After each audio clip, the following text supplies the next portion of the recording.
백성이 애굽을 떠나서 시내 광야에 진을 친 것으로 시작합니다. 시내 광야에서 시내산이 바라보이는 곳에 진을 쳤습니다.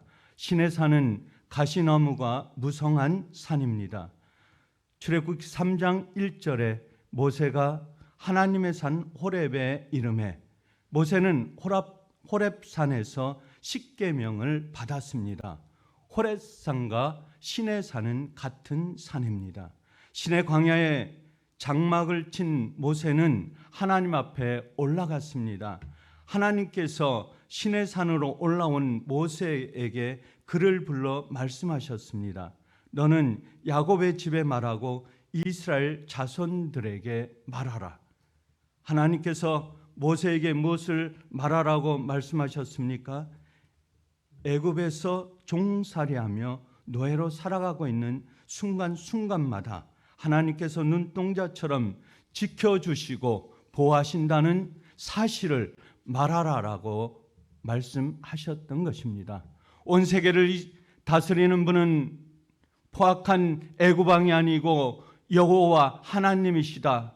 우리 하나님께서 너희를 다스리고 너희를 축복하고 너희를 이끄시는 하나님이시라라고 하는 것을 말씀하라고 말하고 있는 것입니다. 너희가 나와 약속한 언약을 지키면 하나님 백성으로 번영을 누리며 살아갈 것이다. 하나님께서 모세에게 강조하신 말씀입니다. 명령하고 또한 명령했습니다. 그리고 6절 말씀에 이스라엘 백성을 출애굽에서 가나안으로 인도하신 하나님께서 이스라엘 백성에게 말씀하십니다. 너희가 내게 대하여 제사장 나라가 되며 라고 하십니다. 제사장 나라가 되라고 강조하셨습니다. 이 말씀 속에서 제사장 나라를 강조하는 이유는 무엇입니까? 왜 하나님이 이스라엘 백성을 애굽에서 가나안으로 옮기셨으며 제사장 나라를 세우기 위한 이유는 무엇입니까? 제사장 나라를 세우는 것은 예배 드리는 나라입니다. 온 백성이 하나님을 바라보고 하나님 앞에 무릎 꿇고 예배 드리는 제사장 나라를 말씀하고 있습니다. 야곱이 돌산을 쌓고 약복강 나루터에서 주님께 기도하는 여호와 하나님께 울부짖는 그 기도를 말하고 있는 것입니다. 제사장이란 제사를 하나님께 드리는 사람입니다. 이스라엘 백성을 애굽에서 구원하신 것은 하나님께 제사 드리는 이스라엘 백성을 애굽에서 구출하신 것입니다. 그들로 하여금 하나님께 예배 드리는 공동체를 만들기 위해서입니다. 출애굽기 3장 12절 말씀에 내가 그 백성을 애굽에서 인도하여 낸 후에 너희가 이 산에서 하나님을 섬기리니 라고 말씀하셨습니다. 왜 하나님이 애굽의 압제에서 그들을 해방시키고 그들을 자유케 하셨습니까? 하나님을 예배하도록 하기 위한 것입니다. 우리가 하나님께 예배 드리고자 하는 것은 하나님을 위해서가 아니라 내 자신을 위해서, 내 가정을 위해서, 내가 삶을 살아가고 있는 일터를 위해서입니다. 출애굽 사건은 자유와 해방의 관점에서 보는 것이 아닙니다. 출애굽 사건은 자유로운 우리를 해방시키기 위한 것이 아니라 이스라엘 백성은 자유와 해방에서 놓는 것이 아니라 그 백성을 통하여 하나님께서 예배를 받으시고 제단을 쌓고 예배를 드리고 하나님께 나오라고 하는 그 말씀을 가르치라고 하는 그것을 통해서 하나님께서는 이스라엘 백성을 애굽에서 가나안으로 옮기신 것입니다. 아주 유일한 가장 강조한 것은 바로 예배라고 하는 것입니다. 우리가 예배를 온전히 드리지 아니하면 하나님은 분노하십니다. 하나님은 우리를 향해서 주님 축복을 내려주시지 않는 것입니다. 온전한 예배만이 하나님께 드려야 하는 것이요, 하나님께 예배드리는 온전한 예배만이 우리를 사랑하시고 우리를 축복하시고 우리가 삶을 살아가는 이유가 되는 것입니다. 출애굽한 이스라엘 백성은 하나님의 소유가 되었던 것입니다. 그리고 하나님은 그들의 하나님이 되었습니다. 그렇다면 이 관계에 핵심이 무엇입니까? 하나님과 이스라엘 백성과의 관계 속에서 가장 중요한 핵심은 무엇입니까? 바로 지금 우리가 이 한 새벽에 드리고 있는 예배입니다. 예배가 없는 이스라엘 백성은 존재하지 않습니다. 우리도 마찬가지입니다. 예배를 드리지 아니하는 성도는 아무것도 아닙니다. 예배가 없는 성도는 그의 삶이 헛된 것입니다. 하나님을 믿는다고 할 수 없습니다. 주님께 나아간다고 할 수 없는 것입니다. 예배를 드리는 이유는 바로 내 자신이 하나님께 드리는 삶이요 하나님과 합한 삶이라고 하는 것입니다. 예배는 나와 하나님과의 관계를 끊어지지 않도록 유지할 수 있도록 만들어 주는 것입니다. 그렇기 때문에 우리는 매일매일 예배를 드려야 합니다. 매일 새벽에 나와 하나님께 예배를 드리고 나와 하나님과의 관계를 다시 정립하고 오늘 하루의 삶을 새벽부터 저녁까지 어떻게 삶을 살아가야 될 것인가, 주님의 자녀로 하나님의 백성으로 이스라엘 백성이 주님을 섬기면서 제단을 쌓았듯이 우리는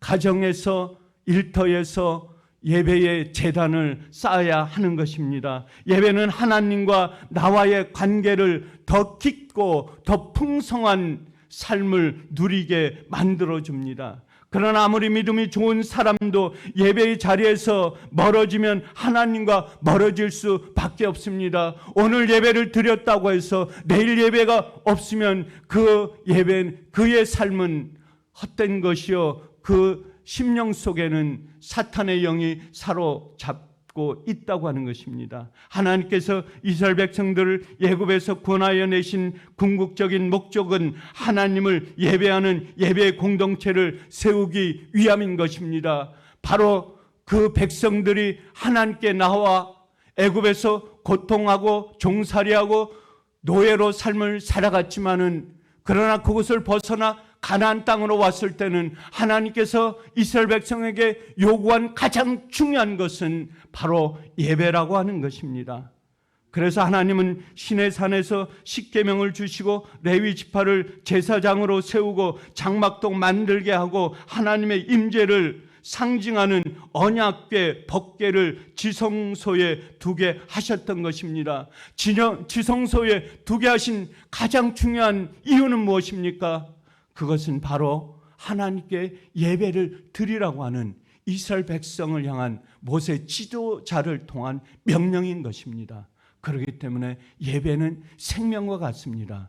예배는 생명과도 바꿀 수 있는 우리 크리스찬의 하나님의 백성들의 가장 중요한 삶의 이유인 것입니다. 그런데 하나님을 예배하는 것을 싫어하고 방해하는 자가 많습니다. 온전한 예배를 드리지 못하도록 유혹하는 것이 많이 있습니다. 출애굽기 5장 2절 말씀에 나는 여호와를 알지 못하나니 이스라엘을 보내지 아니하리라. 누굽니까? 바로 예배를 방해하는 자가 바로 왕입니다. 우리 안에 바로는 무엇입니까? 우리 안에 우리를 예배하는 것을, 주님의 성전에 나오는 것을 방해하는 것이 무엇입니까? 우리 안에 있는 어둠입니다. 우리 안에 있는 사탄입니다. 우리 안을 지배하고 있는 세상의 유혹입니다. 세상의 물질입니다. 세상의 권력입니다. 세상의 힘인 것입니다. 출애굽기 8장 25절에 바로가 모세와 아론을 불러 이르되 너희는 가서 이 땅에서 너희 하나님께 제사를 드리라 라고 말씀하고 있습니다. 바로는 교묘하게 이 땅에서 제사를 드리라고 유혹했습니다. 이 땅은 어떤 곳입니까? 이 땅은 하나님과 합해야 두 가지를 섬길 수 없는 땅입니다. 애굽 왕이 바로의 통치권에 미치는 영역입니다. 세상은 마귀가 미치는 영역입니다. 세상은 사탄이 지배하는 곳입니다. 그렇기 때문에 하나님께 나와 예배드리는 것은 바로 세상과 함께할 수 없다고 하는 것입니다. 두 가지 이론이 존재할 수 없습니다. 두 가지가 우리를 지배할 수 없습니다. 밝은 것이 우리를 지배해야 됩니다. 어두운 것이 우리를 차지하면 안 되는 것입니다. 밝은 것은 바로 하나님의 성전입니다. 어두운 것은 바로 세상의 물질의 곳간입니다. 세상의 어두운 곳입니다. 예배는 드리되 애굽에서 드리라는 의미는 무엇입니까? 애굽이 어디입니까? 우리가 살고 있는 세상이요 처소입니다. 세상도 예배하고 하나님도 예배하는 두 가지 예배는 존재할 수 없습니다. 하나님께 드린다고 하면 우리는 세상을 포기해야 됩니다. 세상을 멀리해야 됩니다. 세상과 함께 있으면 안 되는 것입니다. 왜냐하면 우리는 하나님께 속한 사람들이기 때문입니다. 예수를 믿되 적당히 믿으면 안 되는 것입니다. 예배를 드리되 적당히 드리면 안 되는 것입니다. 사탄은, 마귀는 우리에게 예배를 적당히 보라고 합니다. 예배 시간을 늦으라고 합니다. 이 주일을 거룩히 섬기지 말라고 하는 것입니다. 대충 예배를 드리라고 유혹합니다. 예배에 목숨을 걸지 말라고 합니다. 그러나 우리 주님은 말씀하십니다. 계시록 3장 16절에 내가 이같이 미지근하지도 뜨겁지도 아니하면 내가 내 입에서 토해 내리라 라고 말씀하고 있습니다. 뜨거운 믿음이든지 차갑든지 둘 중에 하나를 선택하라고 하는 것입니다. 주님께서 말씀하시는 계시록의 말씀은 무엇입니까? 온전히 온몸을 다해 전력을 다해 내 생명을 바쳐 주님께 드리라고 하는 메시지입니다. 강하고 오로지 주님만 바라보고 주님께 나아오라고 하는 주님의 강한 말씀인 것입니다. 마귀는 우리의 자녀들도 유혹합니다. 우리의 후세들도 유혹하는 것입니다. 부모님이 나가는 그 성전을 가지 말라, 따라가지 말라 유혹하는 것입니다. 그래서 많은 부모들은 우리 자녀들을 예배의 자리에 데려오지 않습니다. 예배의 자리에 있지 못하게 합니다. 하나님은 우리의 다음 세대가 부모님과 함께 하나님을 예배하는 자가 되기를 원합니다. 성전에 함께 가족이 나오기를 원합니다. 자녀가 함께 예배를 드리기를 원합니다. 그러나 사탄은 우리 자녀들을 이 성전으로 멀리하게 만듭니다. 예배 드리는 것을 싫어하게 만드는 것입니다. 너희 자녀만큼은 섬기는 자가 되지 말라고 우리를 유혹하게 하는 것입니다. 그래서 우리를 통해서 우리 부모가 갖고 있는 믿음을, 우리의 신앙을 이어가지 못하도록 방해하는 것입니다. 출애굽기 10장 24절 말씀에 애굽의 왕 바로는 여호와를 섬기려 나아가는 자들에게 너희의 양과 소를 두고 가라고 말씀하고 있습니다. 자녀는 데리고 가되 거기에서 모든 것을 남겨두고 가라고 말씀하고 있습니다. 하나님께 제사를 드리려면 홀로 가면 안 되는 것입니다. 무엇인가? 주님께 드릴 소와 양과 제사, 제물을 드릴 물건이 필요한 것입니다. 양과 소는 놔두고 몸만 가서 예배를 드리라고 사탄은 어둠은 유혹합니다. 제사는 드리되 제물이 없는 제사를 드리라고 하는 것입니다. 제사에는 예물이 필요합니다. 제물이 필요합니다. 우리의 성전에 나올 때 빈소로 오는 것은 하나님을 멀리하는 것입니다. 하나님께서 원하는 것이 아닙니다. 예배를 드리되 제단을 쌓되 예물을 드리고 예물을 갖고 주님께 나오라고 하는 것을 말씀하고 있는 것입니다. 예배는 드리되 우리의 온전한 희생 제물이 되어 주신 예수 그리스도가 없는 예배는 헛것입니다. 우리의 주님께 나올 때는 주님과 동행하는 주님을 모시고 주님의 내 안에, 내가 주님 안에, 나와 주님과 동행하는 삶으로 주님께 나와야 되는 것입니다. 그래서 우리는 예배의 유혹을 물리쳐야 합니다. 예배에 나오는 어둠을 물리쳐야 합니다. 어떻게 물리칠 수 있습니까? 단호하게 우리는 이 모든 세상의 것을 끊고 물리칠 수 있어야 합니다. 버려야 합니다.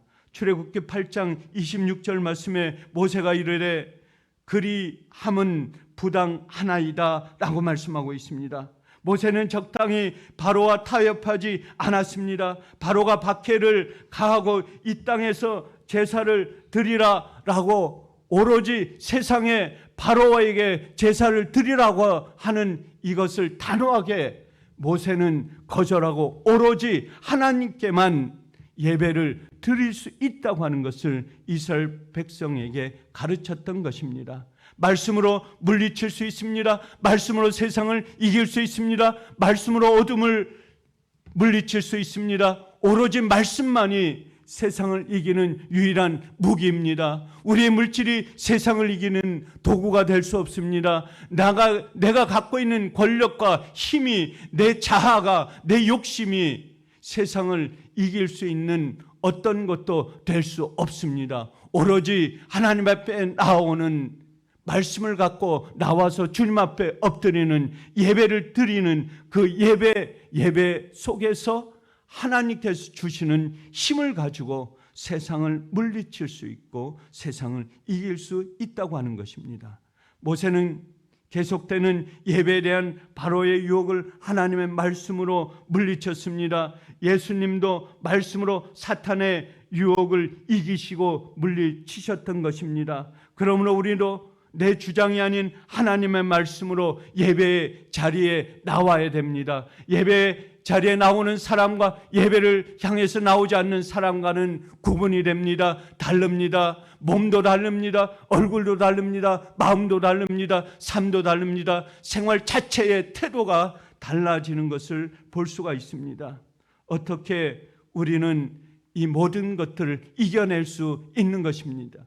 그것은 오로지 예배 속에, 예배의 자리에 나올 때 이것을 이겨낼 수 있다고 하는 것을 하나님께서는 우리에게 말씀으로 가르쳐 주고 있는 것입니다.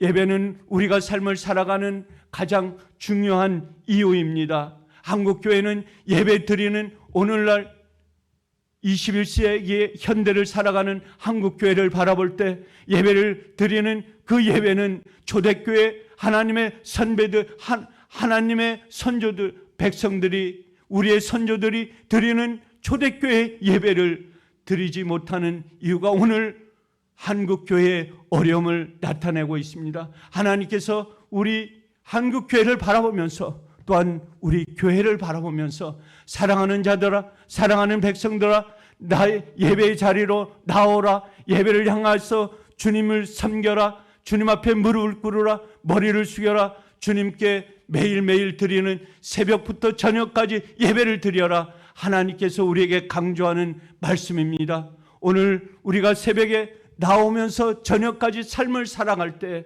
오늘 하루도 하나님의 말씀을 붙들고 제사장 나라가 되는 대한민국이 이스라엘 백성처럼 우리 한국교회가 또한 예수 사랑교회가 오늘 하루도 새벽부터 예배에 나온 이 삶이 승리하는 삶으로 기도하면서 찬양하면서 예배를 드리면서 오늘 하루도 주의 말씀으로 승리하는 삶으로 나아가는 저와 여러분이 되기를 주의 이름으로 간절히 축원합니다. 감사하신 아버지 하나님, 오늘도 주님 하나님의 말씀을 듣고 이스라엘 백성이 주님께 나와 예배를 드렸듯이 제사장 나라가 되고 애굽에서 가나안으로 인도내신 하나님께서 자유를 주기 위한 것이 아니요 해방을 그들에게 주기 위한 것이 아니요 오로지 제사장 나라 예배 처소를 만들기 위해서 예배를 드리기 위한 하나님의 나라를 이루기 위한 것을 위해서 출애굽시킨 하나님의 말씀을 붙들고 저희들이 나아갈 때에 주님, 우리의 삶이 이한 새벽부터 주님께 말씀을 들고 예배 처소로 나아가는 우리 성도들이 되게 하여 주시옵소서. 오늘도 새벽부터 주님을 만나고 새벽부터 주님을 찬양하고 말씀을 들고 하루를 살아가는 예수 사랑교회 온 성도가 되게 하여 주시옵기를 우리 주 예수 그리스도의 이름으로 간절히 기도드리옵나이다. 아멘. 찬송가 455장 주님의 마음을 본받는 자.